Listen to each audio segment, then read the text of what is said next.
Philanthropisms podcast with Rodri Davis.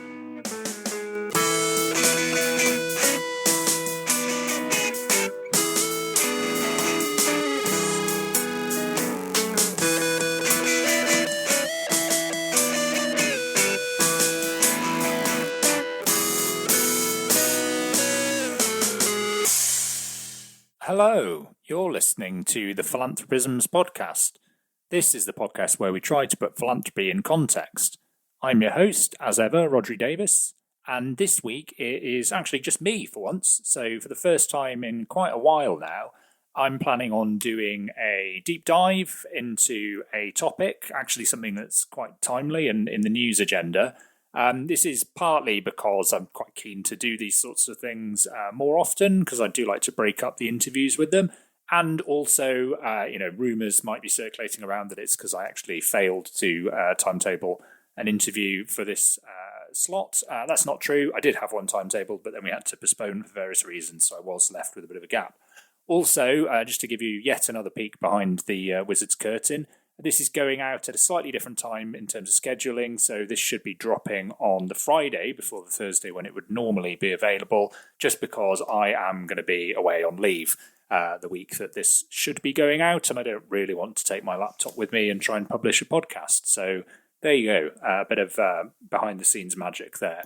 But anyway, so what I'm planning on talking about this week is the news that's come out recently about the plans by Bill Gates to spend out his fortune via the Gates Foundation more quickly than was previously forecast. So I thought this was an interesting story to take in its own right. You know, it's a big piece of news about philanthropy that's very much kind of broken out into the world of mainstream news and comment. But also I think there is some interesting kind of wider context around the whole question of the timescales over which philanthropy ideally operates that I think is worth looking at. And, you know, the usual dollops of history and some quotes from people saying interesting things. And I'm just going to talk through, I think, a few of my thoughts on that kind of initial announcement by Bill Gates and then some of that wider context. Particularly, I should say, in a slightly weird turn of events, because I was relatively quick in putting out some initial very kind of unstructured thoughts via LinkedIn. I was lucky enough then to have a chance to chat to a journalist, and it meant that some quotes that I gave ended up in the Associated Press version of the news announcement about Gates. So as a result, I found myself syndicated all over the world. So my sort of current Google news feed, keeping track of what things that I've appeared in the media, is looking very odd indeed, as all kinds of weird and wonderful small publications from around the world that have picked up that syndication. So if you've read one of those, you might have seen my name there alongside that of Bill Gates. And I think in that story, I was essentially saying something along the lines of, this is a good thing. It seems like a kind of welcome bit of ambition and optimism at a time when that was sort of sorely lacking, both in society as a whole, but also particularly in philanthropy. I guess as a starting point, I kind of broadly stick by that. I do think, you know, this is an announcement that fundamentally should be welcome. So, you know, on paper, at least, it represents one of the biggest philanthropic commitments in history, although small asterisks there. We will, not a small asterisk, that would be a small cartoon Frenchman. That's a whole different thing. But a small asterisk to say that actually I think we need to kind of dig into some of the questions about the facts and figures behind the story, which we'll do over the course of this episode. But if you take the announcement at face value, as I say, it represents a pretty big philanthropic commitment at a time when, you know, questions are being asked about philanthropy's role in society and its response to kind of current events and the scale of current challenges. So I think an announcement of this scale and ambition is welcome. And also I think the optimism that Bill Gates has demonstrated throughout his life as a philanthropist and a humanitarian, I think sometimes people take issue with it in that he perhaps takes a sort of overly optimistic, kind of techno-optimistic view of very complex social issues. Again, we'll talk a little bit more about that during the course of the podcast. But actually, from my point of view, as I say, at a time when, certainly since the start of the year, it's been quite difficult to find much, if anything, to be that optimistic about in the world of philanthropy. Actually, somebody going back to sort of saying, I have a belief that I can use my wealth in various different ways to change the world for the better over this period of time, I'm willing to give a reasonable benefit of the doubt to that. So I'm just going to go through a few thoughts, first of all, about my own reaction to this news and also some of the things that other people have said. I guess the first one is what, if anything, indeed, this says about whether there are kind of shifting norms in the world of philanthropy, and particularly in sort of foundation philanthropy, from thinking automatically about much longer term time horizons, and particularly the idea of sort of existence in perpetuity for foundations, and that being seen as a default, to these being seen more as ideas that shouldn't be taken for granted and instead need to be kind of scrutinized and challenged. And we've certainly seen in recent years, I think, more emphasis on the idea that foundations particularly, should consider shifting towards being limited lifespan or kind of spending down their endowments, or not necessarily doing that, but at least kind of increasing the amount that they're spending on an annual basis as a proportion of their assets. And they're sort of two different but linked debates, as we'll see. But I sort of wonder in that context whether this announcement from Gates is a reflection of some of that, or whether it will have an impact in driving more of it, because this is certainly a very big foundation and a very big philanthropist making a commitment to doing things on a limited life basis and kind of challenging some of those norms around perpetuity. I guess this is probably the first point where there's a little bit of necessary grit in the oyster, which is to say, in a sense, this isn't news. Like, we knew all along that the Gates Foundation was a limited life foundation. Actually, all that's changed is the timescales that we're talking about. When they first established the Bill and Melinda Gates Foundation as it was then, it was written into the sort of organising principles and articles of it that it would sunset or shut, I think, no more than 25 years at that point it was, after the death of Bill or Melinda Gates, whichever was later. I think there have been suggestions since then, in fact, in the last few years, that timescale would move forward significantly. And obviously, with the divorce of Bill and Melinda Gates, and Melinda French Gates having moved on to do her own work through her own philanthropic vehicle, leaving Bill Gates in charge of the Gates Foundation as it now is, that decision is kind of much more just up to him, and he has decided that he wants to move that timetable significantly forward. And this announcement is really just a kind of confirmation of that. So in a sense, it's maybe a little bit overblown or a bit of PR to kind of treat this as if it's some sort of new declaration of a donation that wasn't already going to happen. That being said, the timetable has shortened significantly from the original one. And I think, it's important not to be too sniffy about that. Another thing that struck me in this story was the importance of influences in philanthropy. And in making the announcement and kind of explaining the decision, Bill Gates cited a number of things as influences on his decision-making and on his approach to philanthropy as a whole I thought were really interesting. So he cited Andrew Carnegie in particular, talked about the Gospel of Wealth, the famous essay that Carnegie wrote about his sort of views on the responsibilities of wealth and the role that philanthropy played in discharging them.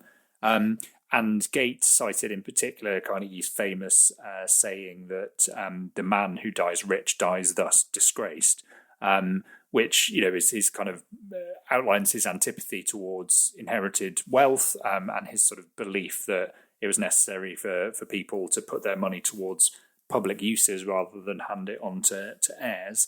And I think we'll come back to that in a moment. I want to talk quite a bit more about Carnegie later on in the podcast. But I think it goes to show that Carnegie continues to be a very big influence on philanthropy today, and really has sort of cast a long shadow over philanthropy, if that's not too pejorative a way of putting it, for a century or more, which is quite remarkable, really. Another figure that Bill Gates cites quite often in terms of his decision-making is Chuck Feeney. So Chuck Feeney, who was the duty-free billionaire who founded the Atlantic Philanthropies as a limited life foundation, and did successfully spend down that foundation over the course of a sort of quarter of a century, to the point where, at his death, it was said that he had made himself, no longer a billionaire. I mean, I think he was probably still relatively wealthy by most people's estimations, but he certainly had given away vast amounts of money. And that example and that kind of idea of giving while living that Feeney espoused as a particular ethos was certainly something that had an impact on Bill Gates and on Warren Buffett and their decision to set up the Giving Pledge, the program that they established where they tried to get donors and families of donors who have large amounts of wealth to commit to give away at least 50% of it by the time that they die. And again, we'll come back to the Giving Pledge a little bit further on. I also wondered, though, if there were some other influences at play here. I mean, in particular, what I wondered was whether the more recent example of someone like Mackenzie Scott and, dare I say, Melinda French Gates has had any impact on Bill Gates's thinking about timescales for philanthropy and the sort of urgency of giving. I say that because both Mackenzie Scott and Melinda French Gates seem to be deliberately challenging this kind of received wisdom that it's difficult to give money away quickly. And certainly in Scott's case, she has given away very large sums of money over a very short period of time and sort of demonstrated that is something that's possible. And I wonder if that example has played any part in Gates or anyone around him kind of questioning whether, in fact, his own giving could be done quicker if perhaps it was done in a slightly different way than had originally been anticipated. The other thing that I wondered, less in terms of influences, I guess, was whether the timing of this announcement can be read, at least in part, as a response to the particular moment and the sort of particular urgency of the moment and what's been going on in the US around what the Trump administration has done, dismantling of US aid, the kind of mounting attacks on civil society and on philanthropy.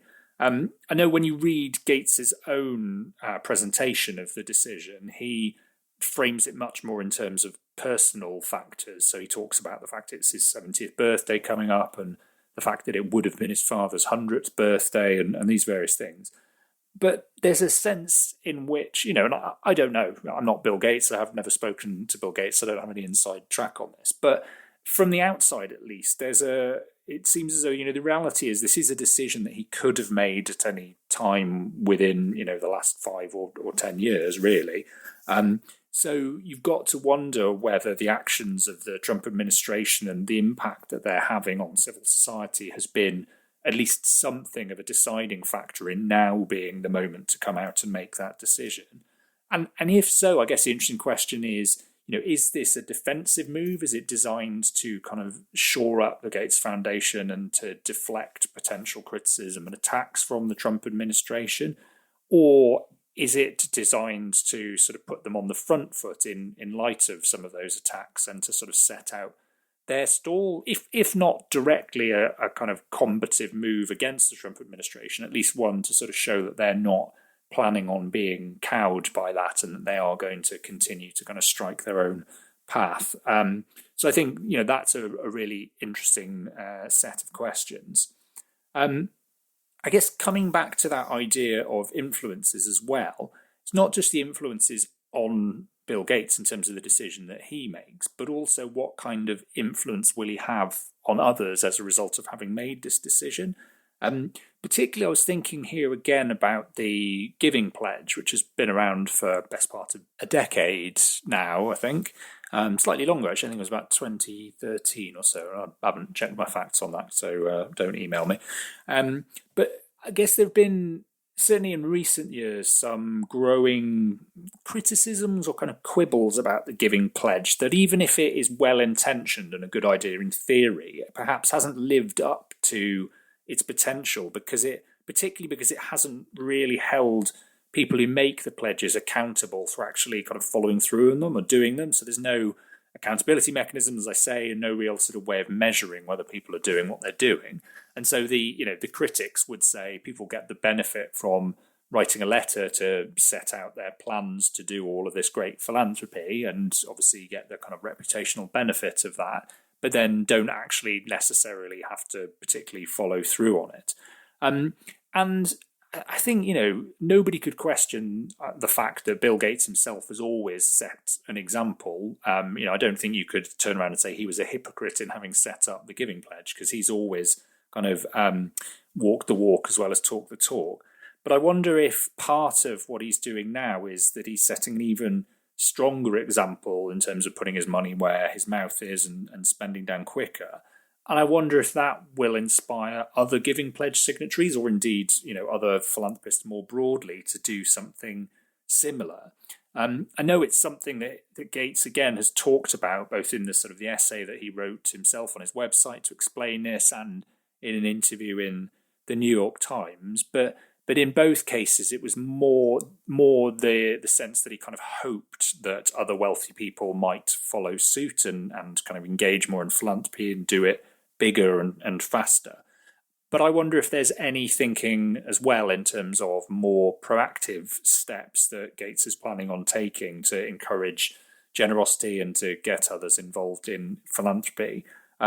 Or I wonder whether he sort of feels like he's done that bit through the Giving Pledge, and either feels as though that's been a success, or if he has any reservations about it not necessarily quite meeting the goals that he set out for it at first, that the reasons for that and the fact that it hasn't necessarily panned out as planned would kind of lead him not to try and do similar things in future. And actually maybe he's kind of realised that there are limits on his own ability to kind of corral or to push other wealthy individuals to give.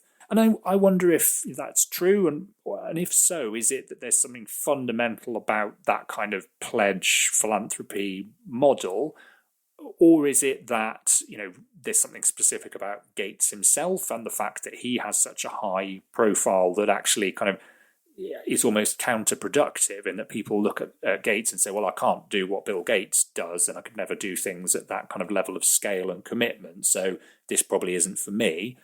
Or is it that whoever did it, a single initiative of this kind would never be enough, and actually what's needed is more pledges of kind of a variety of different kinds that reflect different cultural backgrounds, so maybe ones from different countries and regions, or maybe sort of different donor types or different approaches, and that actually we need more of a sort of plurality of initiatives designed to try and drive philanthropy? I'm not sure. I mean, my suspicion is that it's more the latter, and that there's no sense in kind of giving up on these things, because I think trying to drive cultures of philanthropy, most of the evidence suggests that norms of various kinds and peer group effects are very important. And so, there's probably a lot more mileage in exploring different ways of doing that. But I also wanted to consider some of the criticisms, or if not criticisms, questions that have been raised about the story since it came out, because I think there are still some things that kind of we could justifiably ask about it, and some things that remain unknown or unknowable at this point, but will be relevant in future. So I think one is whether the maths in this announcement actually stacks up. In particular, I think there was a really good article from Michael Cavate in Inside Philanthropy, basically kind of outlining some of this and doing some of the sums. The main problem is that sort of Gates's promise that the foundation's going to disappear by 2045 actually seems quite incompatible with the specific figures that have been put out so far in terms of how much money overall that will involve and what it will involve in terms of annual spending. I mean, as Cavate points out, the figures that we've had seem to be that this will involve giving away $200 billion over the next 20 years, which is undoubtedly a large amount of money. At least in some reporting I saw, I thought I saw a suggestion that was $200 billion of additional dollars on top of what was potentially already being spent. So it's possible there's something in that that's getting missed here. But I think also subsequently, Gates himself has referred to that 200 billion figure as if it was the overall figure. So perhaps that's the confusion. I don't know. But if so, and also in terms of annual spending, I think when that's been mentioned, they've talked about increasing their annual grant spending to around sort of $9 or $10 billion a year. But the point that Kavati makes is that because the money in the endowment is obviously going to be generating financial returns, as foundation endowments do, even if it's badly invested and not generating very much, which isn't currently the case, it's probably still going to be ticking over at a percentage in terms of returns. That means you could spend that amount of money, certainly every year, and still not actually even touch any of the principal, the main pot of money in the endowment.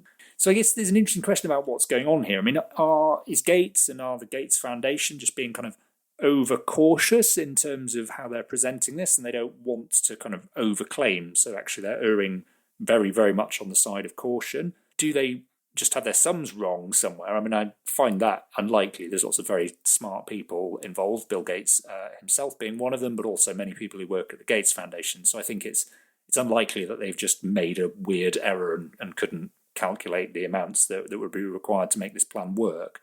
Or is there something else going on here that we don't yet know in terms of how they're actually planning on going about implementing, this desire to spend down the foundation over the next 20 years? For instance, do these plans actually involve reducing their for-profit investment or shifting, some or all of their investments into kind of mission-aligned things that might produce significantly lower investment returns, and they're kind of factoring that in? I think that's potentially something that could happen, and I know certainly in terms of other, admittedly much smaller foundations that have successfully spent down, a large part of it often is shifting their investments in that way and sort of seeing that as part of using their overall pool of assets. I guess the flip side is that if, unless you just took that money and turned it into essentially grant funding and got no return whatsoever, which would, I suspect, legally be very difficult, you're still making investments. And even if they are potentially sort of very high risk financial investments, or ones where you are trading off a very large element of the financial return for a sort of a social return, you're still going to get some financial return. So, you will have a smaller version of that same problem that we already outlined about the money continuing to grow. And, what if the investments are really successful, which is a potentially real problem? So in Gates's case, for instance, if the Gates Foundation were going to shift its investments into things that were mission aligned, I would expect that to go into investments in things like medical technology or, AI and the applications of AI in education and other areas in which Bill Gates has been very interested over recent years. And, the chances are some of those will actually pay off enormously. So they probably would end up making quite a lot of money in it, whilst, ostensibly being driven largely by the desire to kind of achieve their mission. And I just sort of wonder whether this demonstrates that, in terms of this goal of spending down overall, there is actually a kind of Brewster's Millions problem here, that when you've got that much money, it's quite hard to get rid of it because it just keeps generating more in returns. I suppose the other option is to do something else with their endowment, which is not to shift the way in which they invest it, but to actually just give away the endowment. So again, don't invest it, get returns out of it, and then grant out those returns. Just hand over management of large chunks of the endowment to other organisations. And this is something, it's not commonplace, but it has happened before in philanthropy, and it's an area of interest, I think, particularly in the context of debates and discussions around sort of shifting power within philanthropy, where, again, for people who think, there's something in the model of endowed foundations having assets and then only kind of making gifts out of the investment returns on their principal, that embodies sort of problematic power imbalances and asymmetries. And that actually one thing that foundations could do, if they genuinely mean, that they want to be more justice focused or to kind of acknowledge these imbalances of power, is to hand over the control over the endowment assets themselves to, often this is to kind of historically marginalised groups or to groups that represent the communities on the ground that the foundation is trying to help. And it is possible, I suppose, that the Gates Foundation will decide to do this and might do it at enormous scale. I mean, that's very speculative on my part at the moment. I don't know I have no kind of inside track in knowing that is even something they're thinking about. But I think it will be really interesting to watch that space and to see what happens.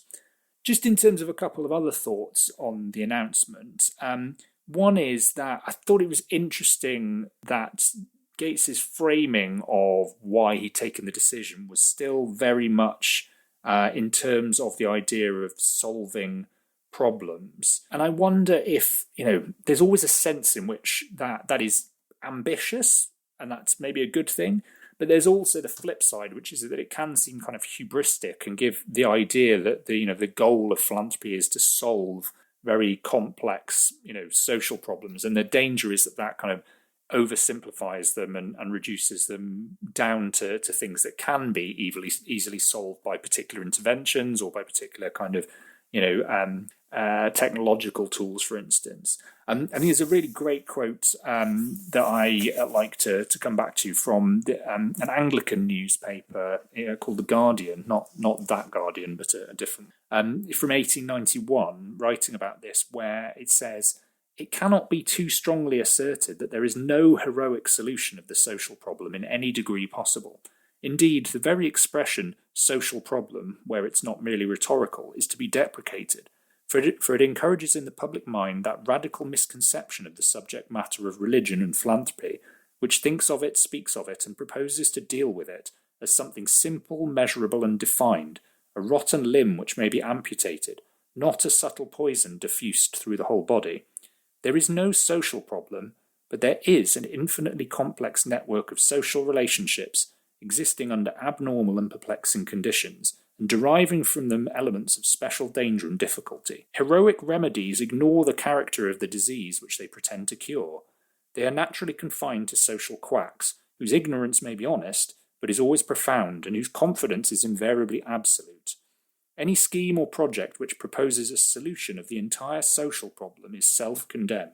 So obviously there, it's specifically related to the idea of the kind of the overall social problem. But I think the point, reads across to philanthropy as a whole, which is when you're trying to address big challenges and big problems, if you sort of position your goals as solving them, sometimes maybe that's not actually as helpful as all of that. And I do wonder, with relation to what I was saying earlier about, the precedent and an example that's been set by somebody like Mackenzie Scott, actually, in terms of this being the way in which you think about philanthropy, I think it still positions it very much in terms of thinking about set goals and being kind of strategic in trying to achieve against them on the part of the funder. And I wonder if that makes it harder in some sense to give quickly, because you are beholden to those goals. And it's easier for a donor like Mackenzie Scott, for instance, to give very quickly because she takes a different view of what the purpose of her philanthropy is, which is, not that she's not interested in having an impact and, does all of the work up front to sort of do the due diligence in order to decide which organisations to give to. But then when she does give, for a large bulk of her giving, it's been in the form of unrestricted grants to organisations to continue the work that they're already doing. And actually, in some sense, the impact is at the point of donation. That is the point. The point of the philanthropy is to empower the organisations that you're giving to, not in a sense to kind of use them as a mechanism to deliver your own, wider goals that you've already set for yourself. And I think in some sense it's kind of easier, therefore, to give quicker because at the point of having made the donation, you have achieved your goal. Whereas I think for Gates, framing things in terms of trying to solve these three challenges that he's outlined maybe makes things more challenging for him. And then the other two thoughts that I had were, one, that maybe there is a sense in which existing criticisms about the outsized influence that the Gates Foundation has and the way in which it can be sort of anti-democratic might be exacerbated by these ambitions of increasing the scale and pace of spending. So that, there are already people who would point out that any philanthropy of the scale of Gates's is going to have a distorting effect on public spending and public policy, even when it's very well intentioned, just because of the fact that the scale of what it's doing means that it can exert a sort of genuine and meaningful influence, particularly in contexts, in sort of countries in the global south where the kinds of money that an organisation like the Gates Foundation is able to bring to bear actually are comparable to the amounts of money that governments are spending on things. And so if they come in with their own set of priorities as a funder, that can then kind of divert activity towards all of that, and other sort of funding and public policy will follow suit. And again, as I say, not that they're necessarily wrong in what they've chosen to do, and not that their intentions are in any way questionable or malign, but just that in doing that, there is a kind of unintended consequence, and they are not democratically accountable in the way that a government would be. And I wonder if, the need now to give bigger and faster will potentially kind of exacerbate some of these concerns.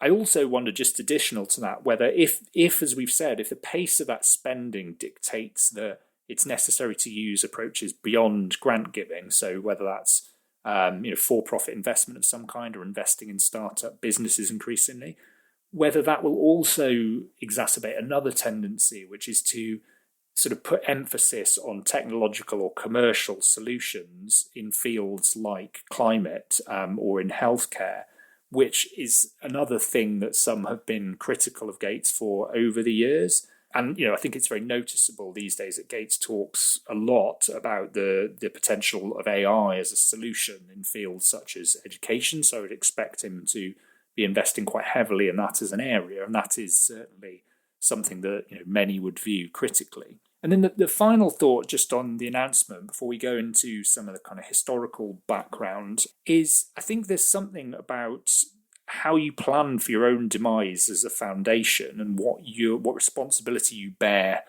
for what comes afterwards. And I'm thinking here, going back to Chuck Feeney, the example of the Atlantic Philanthropies and the work it did, particularly in Ireland, I think is really interesting because, it was known from the outset that this foundation was going to be limited life and that it would cease to exist after a set period of time. And yet still, my understanding is from that Irish context that when it did eventually shut its doors and the funding stopped, it still left a big gap in that philanthropy ecosystem, simply by the virtue of the fact that it had been such a major funder in there. And again, I suspect something similar will be true of the Gates Foundation. I don't suspect it's not quite as big in relation to the overall field of funding that it is involved in as the Atlantic Philanthropies was in Ireland, where it genuinely was the biggest funder by quite a long way. But it is also an enormous funder, both in a US sense, but at a global scale. And in many particular countries, it's a very significant funder. So that question of, well, what happens when it's not around anymore is, I think, a very pertinent one. And so I'll be really interested to see, as we hear more about this decision and how it's going to play out, what the Gates Foundation is thinking in terms of how it mitigates that risk and what responsibility it feels it bears to leave the overall philanthropy landscape in a better place than it found it, and what that entails. And it might be, again, as we were saying before, if part of the plan is to hand over management of their endowment to other organisations, so that then they're not essentially spending out in a true sense, but kind of handing over power to other organisations. Maybe some of those concerns will be slightly less acute, but I still think there are genuine kind of issues that need to be thought through here.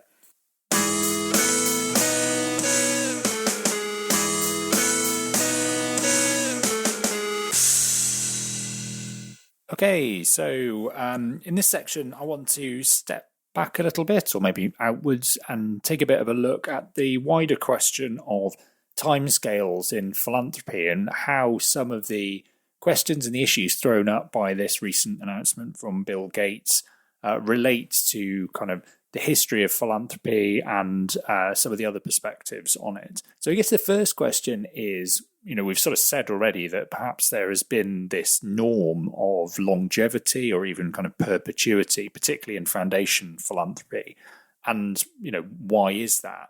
Well, I guess, we did a whole episode a while back, which I'll put links in the show notes to, about the history of philanthropic foundations. And we discussed in that the fact that their origin story is very much tied into thinking about death and legacy. So the idea of a bequest or a foundation or as an independent organization or legal structure that was able to exist after the donor's lifetime and to kind of continue their wishes into the future was a crucial part of why these things emerged, actually in sort of multiple different parts of the world, potentially independently. There's a kind of intuitive logic to this, or they kind of meet a particular demand, and that demand is for legacy and status and a way of sort of securing one's reputation over the longer term beyond your own lifetime.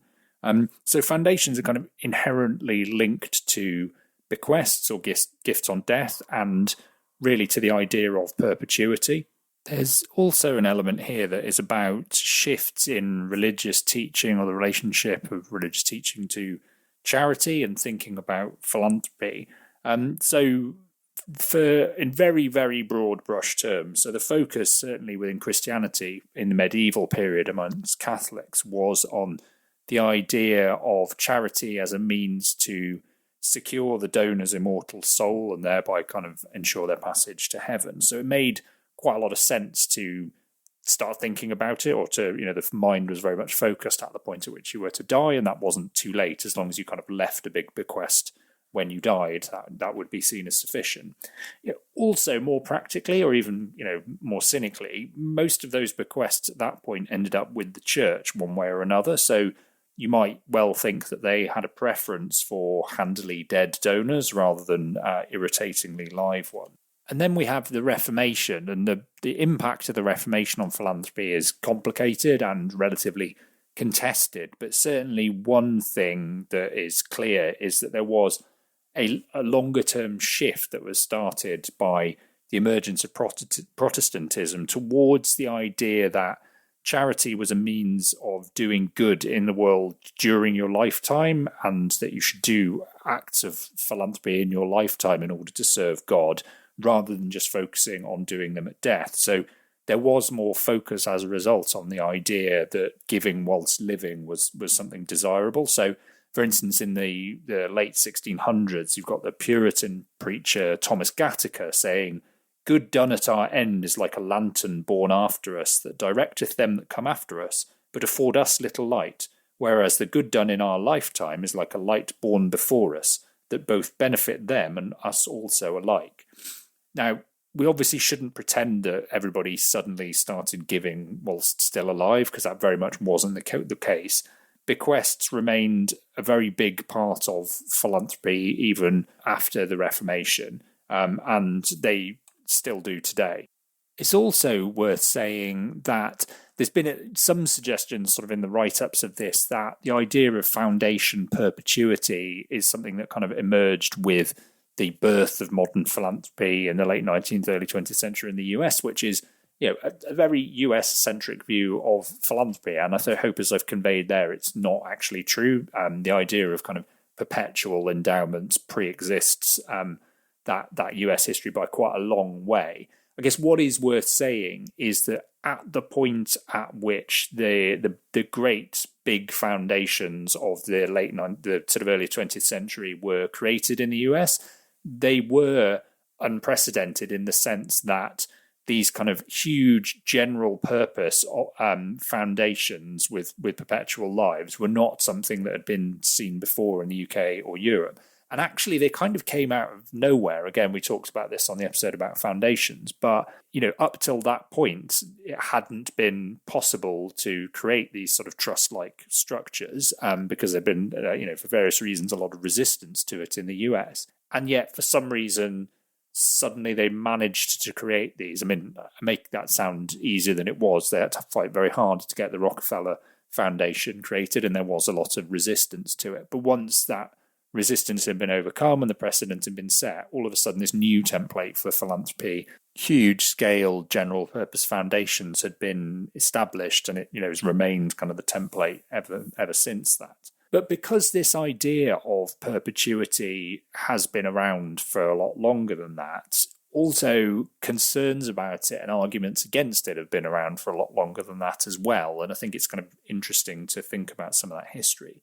So in terms of some of the arguments that have been levelled against the idea of longevity in philanthropy, and particularly against kind of outright perpetuity. The biggest one is the idea of the dead hand of the donor as a problem. So this is the idea that by having perpetual institutions where an individual can set their desires and goals in concrete and have them kind of extended beyond their own lifestyle, they're able to reach up essentially kind of out of the grave and exert an undue influence on future generations.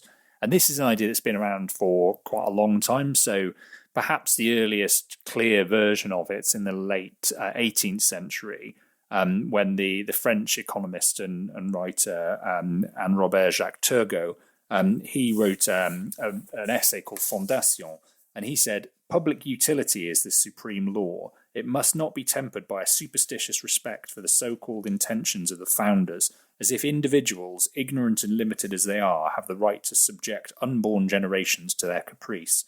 Let us conclude that no work of man is made for eternity, and since foundations, continually multiplied by vanity, would ultimately absorb all wealth and private property, we must be able to destroy them." And these criticisms were taken on by other writers sort of throughout the 19th century particularly. In the UK, there was a man called Sir Arthur Hobhouse, who was a kind of a reformer of various kinds, but also very interested in issues around charity. And he was particularly concerned about these questions of the dead hand of the donor as sort of typified by endowed organisation. And he said, "To me, it seems the most extravagant of propositions to say that because a man has been fortunate enough to enjoy a large share of this world's goods in this life, he shall therefore, and for no other cause, when he must quit this life and can enjoy his goods no longer, be entitled to speak from his grave forever and dictate forever to living men how that portion of the earth's produce shall be spent."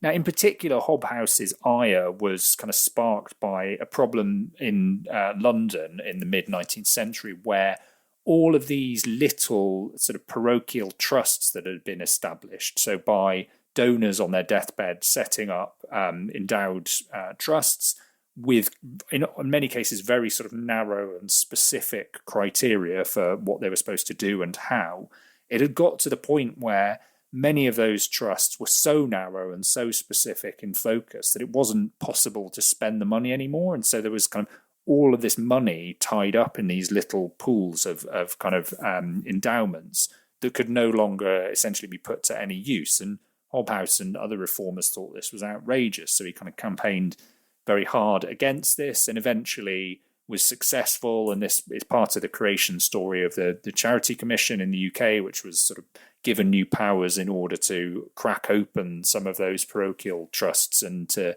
pull them all together into one fund and to spend the money appropriately. And Hobhouse's example, I think, was known at the time, but also was sort of picked up by many later people who were concerned about similar issues. So William Beveridge, for instance, one of the architects of the welfare state in the UK, wrote a book called Voluntary Action in 1948, and in that he very sort of approvingly cites Hobhouse's work as well.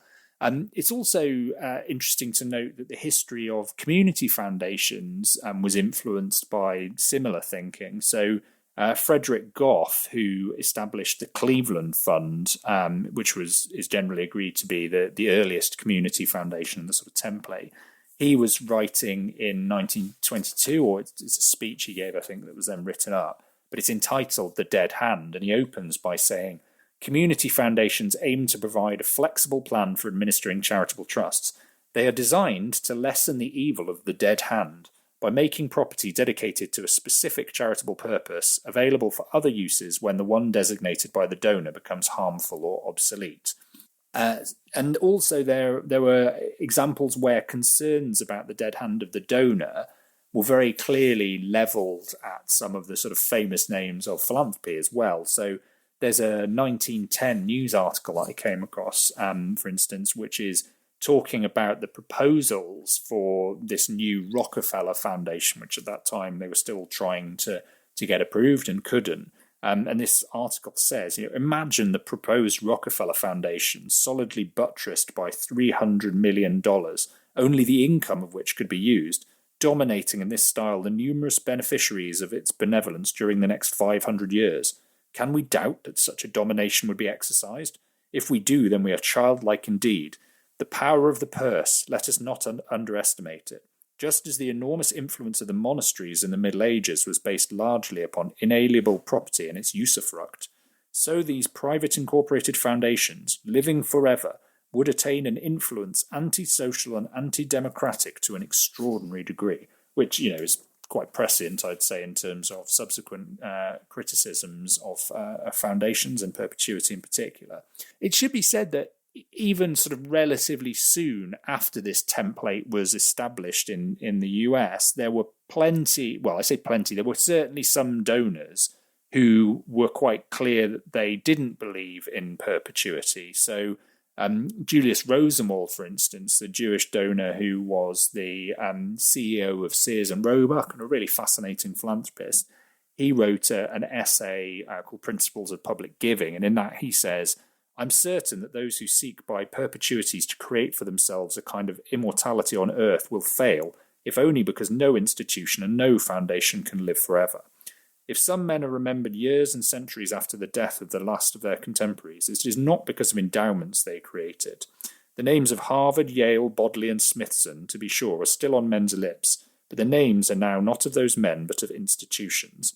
To sort of making the distinction there that actually, by trying to buy immortality for yourself, you don't really do that, because actually you kind of transfer your name over to an institution, then it's the institution that lives on in perpetuity, which will bring us at the end of the podcast to something interesting that I think Carnegie said about this. But then a quote I love on this is from George Eastman, who was one of the founders of the Eastman Kodak photography and camera company. And he famously said, men who leave their money to be distributed by others are pie-faced mutts. So he had a foundation, as did Rosenwald. And in both cases, they were limited life foundations. And there were other examples as well towards the sort of early 20th century. So Charles Garland, for instance, who founded the American Fund for Public Service. All of these were set up deliberately as limited life foundations rather than perpetual ones, and existed sort of for about the period of 20 years and did some amazing work in many cases. I guess the thing is they were in a small minority, so you don't want to overplay the level of importance they had, and often they tend to be partially forgotten because those foundations no longer exist and haven't done for a long time. So unless you're historically minded, you might never have heard of them. I think in terms of other arguments that are made against taking a long-term view, apart from concerns about the dead hand of the donor, the other one that's very relevant at this moment in time is that actually it's driven more by the fact that there is particular urgency to the current moment, so that the arguments for spending more and spending quicker are very compelling, and that the arguments for keeping the money over the longer term in the form of an endowment are not as compelling. So I think the fact that, as lots of people argue, we're in the midst of this poly crisis where, all sort of different factors, economic, climate, health scares and pandemics, threats to democracy, all these sorts of things, that this demands a uniquely large-scale and rapid response. And as a result, foundations and donors should be spending more and spending more quickly. In some cases, for instance, with the climate crisis, the argument might be that actually we're at an inflection point, so that if we don't take significantly more action now, the problem is that the damage will be so severe that it won't be possible to address it in the future. So they're kind of trying to make this case that incrementalism is not actually a choice with respect to some of these things. It's not about sort of choosing to move faster or slower. If you move slower, actually you run the risk that you won't have the option of acting at a later date. I think there is a strong case for that, certainly when it comes to an issue like climate, where we're talking about complex systems and there are potential tipping points that then can lead on to very rapid sort of escalation of issues. I guess the other challenge, though, is that there's always this sort of presentist fallacy, which is it's easy at the particular moment you happen to be at in time to think that the challenges that you face are uniquely difficult or unprecedented. And often it's difficult to step outside of that without the benefit of sort of future hindsight and to see how this fits into a longer term cycle. Which is not to say that I'm sort of saying, oh, actually, we shouldn't be concerned about these issues. It might well be that we are at an unprecedented moment in history for various reasons, but it's sort of difficult to know that. I think the other thing at the moment that is posing some of a challenge for this idea that we need to focus on the urgency of the current moment is that there is this increasing tendency for some donors, particularly from a tech background, to focus on the sort of ultra long term and to think about problems that will occur on the scale of hundreds, if not thousands of years, and to sort of present their philanthropy in these terms. And for some people, whilst they kind of acknowledge that there is something important in allowing philanthropy to go after unpopular causes or to sort of think ahead about what might be coming next and to act as society's risk capital, this leads to a focus on slightly sort of odd choices, and it comes at the cost of addressing problems in the here and now. Because I think that's the thing. In isolation, allowing a certain number of philanthropists to kind of chase after odd causes is not problematic. In fact, it's probably quite a healthy thing. But if lots and lots of them do it at scale and that becomes a sort of big part of philanthropy, that maybe is an issue. And also, if the opportunity cost is significant in terms of things not getting funded now, then that's also a problem. I sometimes wonder whether the issue is that there are too many tech philanthropists who've read Isaac Asimov's Foundation series and sort of desperately want to win the prize for being the one who takes the longest term view of things and establishes an institution that then exists thousands of years into the future and shapes human history. And God, if Elon Musk is listening to this, that I'm not suggesting that as a game plan, please, don't take that away and certainly don't quote me. There's an interesting point here, I think, as well, a sort of related argument against taking a long-term view, which is that there's a certain amount of humility required to acknowledge that we can't know the future.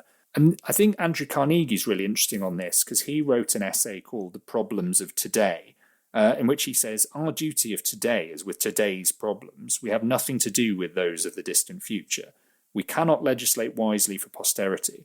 It's sad indeed to see able and good men who could aid in improving the present, expending their talents upon a new system for a distant future of which they can know nothing, which reads to me something like a criticism of long-termism. And he also says, the man is not born who can legislate wisely for a future which has not been revealed to him, and of which, therefore, he can know nothing. Sufficient unto our own day are the evils thereof. These we should endeavour to abolish or mitigate, leaving the future to our successors. It's worth saying Carnegie was mostly arguing against socialism and communism specifically here. That's the kind of subtext. But still, I think the criticism that he's making do read across more broadly. So I think there are various arguments that have been made and can be made against focusing on the very long term in philanthropy and allowing institutions to exist certainly in perpetuity. But also, I guess, it's not just that these things happen to be a default and, we therefore things exist in perpetuity and otherwise there would be absolutely no purpose to it. There are also clear kind of positive cases to be made for allowing institutions to exist over the long term, even if, in many cases, that's not necessarily why they were set up like that. It's just because that happened to be the default norm. But I think you can make a strong case, particularly now, that at a time when political and market cycles have become shorter and shorter, the ability of philanthropy to take a longer term view of issues arguably has more value than it ever has before. I think also, when you set against that the arguments we've already talked about the sort of particular urgency of the current moment, I think even if those are true and compelling and should lead us to consider whether more should be spent now or whether we should sort of spend partially down on endowments, I think the sort of the alternative of, well, you should spend all of the money now seems to imply that you can solve the problems that you're trying to address. But I think the reality is, well, unless you're vastly optimistic or think that there's going to be some deeply fundamental change in human society that hasn't occurred over the last, however many thousand years, that's going to mean that there is suddenly no inequality and no poverty and no ill health and all these other things. The reality is there's likely to be plenty of needs in 10 or 20 years' time, and so there will also be a need for philanthropy. And if you, theoretically or hypothetically spent out all of the philanthropy money now, would you have the resources required? Obviously, what you need to assume is that there will be more resources in the future. And this is something, Bill Gates said in his interview with the New York Times, is that even once he spends down, the hope or expectation is that there will be other philanthropy that will come and sort of fill in those gaps. But it's hard not to think that if you lost all of that existing philanthropic funding now, that would pose some quite significant challenges. I think Carnegie's really interesting again on this question of the value of taking a long-term view. We've just said before that actually he was very critical of the idea of people and philanthropists sort of thinking ahead about the problems of the future. But at the same time, that doesn't mean that he believed in spending down or disagreed with perpetuity. Actually, as he said in another thing that he wrote, he said, "Poor and restricted are our opportunities in this life. Narrow our horizon, our best work most imperfect, but rich men should be thankful for one inestimable boon. They have it in their power during their lives to busy themselves in organising benefactions from which the masses of their fellows will derive lasting advantage and thus dignify their own lives." And how did he square this apparent circle? Well, what he did was he focused on the idea that he and other donors like him should give during their own lifetimes, but that didn't necessarily mean that the money then had to be entirely dissipated. It was perfectly legitimate to create institutions that could then exist over the longer term, and that indeed is what he did in many cases with those Carnegie institutions. But crucially, as part of that, he made it his business to sort of ensure that power was given to the future leaders of those institutions then to determine how best to respond to the changing needs of their own time rather than him sort of dictating. So a lot of the Carnegie institutions, if you look at the ways in which they were set up, they have very kind of broad governing principles that allow them an enormous amount of flexibility to evolve over time. And this is certainly something I'm struck by. I've just relatively recently been involved in an event that brought together all of the Carnegie institutions of various kinds from the UK and the US and elsewhere to discuss various issues. And this question of this value of longevity was really interesting, given that in the room were many organizations that were the reflection of this longevity and of sort of Carnegie's original vision. So I'm definitely convinced that this can be made to work and can have real benefit. Of course, there is always still the argument that institutions can become ossified or sort of small c conservative, and also that founders can cast a shadow over them even when they don't intend to or want to, because people sometimes make decisions with reference to what they think the donor would have wanted. I think this was certainly true in the early days of some of the Carnegie institutions, like the Carnegie Corporation. And this is something I way back on the podcast I discussed with Maribel Mori and her work on looking at the Carnegie Corporation and its funding of Gunnar Myrdal's an American Dilemma project. And it was very clear in that the people running the Carnegie Corporation at the time made a lot of reference to what Andrew Carnegie would have wanted, and whether that was a sort of genuine reflection or was a way of them sort of justifying their own desires and their own priorities is less clear. But it's certainly true that even though Carnegie was no longer around at that point, his legacy and his vision still played a very big part in sort of shaping those institutions, and that is likely to be the case for others where there is a sort of prominent and dominant founder. And maybe over time that dissipates and it's sort of easier to evolve whilst still referencing the original founder's vision, or to reject that vision altogether, who knows. But I do think it's a kind of interesting challenge to this idea of perpetuity. So I guess, where does that all leave us? In as far as I can draw a conclusion from this, I think there are strong theoretical arguments in favour of the value of taking a long-term view in philanthropy.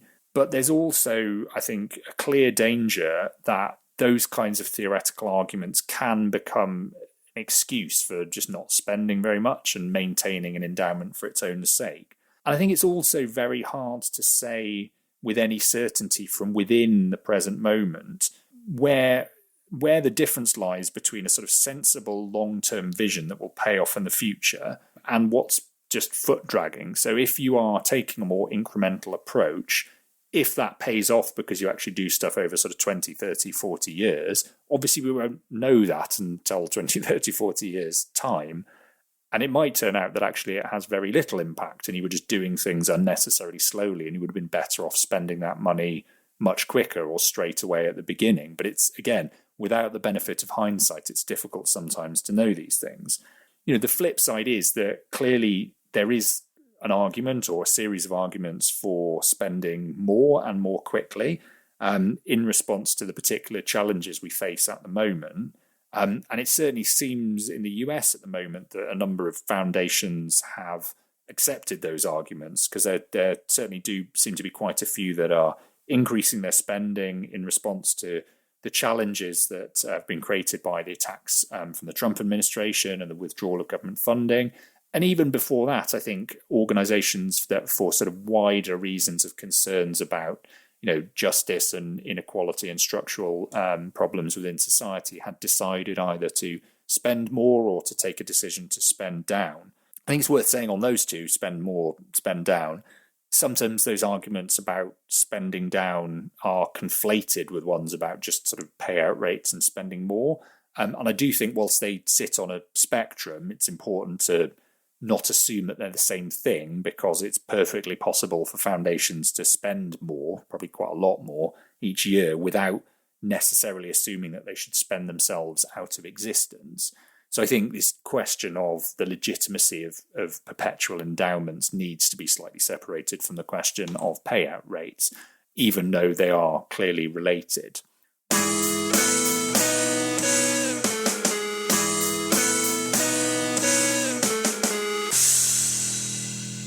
Well, that brings us to the end of some slightly rambling thoughts about the Gates Foundation's recent announcement and the sort of wider context for some of the issues that it raises.